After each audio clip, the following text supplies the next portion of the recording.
Bonjour Dimitri, bonjour à tous. Télétravaillez autant que vous pouvez. Le gouvernement appelle à rester à la maison car dehors, ce sera la galère demain. 30% des écoles fermées à Paris, 70% des enseignants du primaire en grève. Et puis côté transport, pas d'intercité du tout. Un train sur 10 sur les réseaux TER, Transilien, RER, C, D ou E.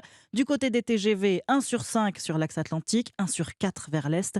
Dans le métro, seules les lignes automatiques, la 1 et la 14 fonctionneront normalement à Paris. Les services publics grandement perturbés, le secteur privé, lui, ne sera pas en reste. À Toulouse, par exemple, un salarié sur 8 de l'avionneur Airbus devrait défiler dans les rues, soit près de 2500 personnes selon les syndicats qui ont d'ailleurs affrété des bus pour les emmener manifester. Le reportage du correspondant d'Europe 1, Benjamin Péter.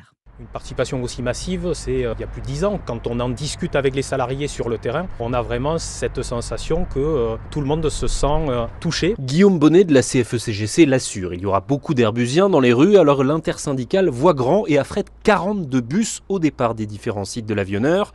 Et Bertrand Mendes de FO ne doute pas qu'ils seront pleins. Ça fera effectivement autour de 2500 personnes. Il n'a pas fallu beaucoup convaincre. Beaucoup de salariés, que ce soit du compagnon jusqu'au cadre, nous sollicitent depuis plusieurs jours pour savoir quelles seront les modalités d'action. Pour Jacques Garrigue de la CFTC, beaucoup de salariés réalisent depuis quelques jours ce qu'ils vont perdre avec cette réforme. Aujourd'hui, un salarié qui a 60 ans, 61 ans, qui a commencé tôt, et notamment dans des métiers pénibles, et nous en avons aussi chez nous au sein d'Airbus, on a du mal à accepter de travailler 1 an, voire 2 ans de plus. Les bus vont aussi permettre de ramener les salariés sur le site pour perdre le moins d'heures de grève, parce que les syndicats en sont conscients.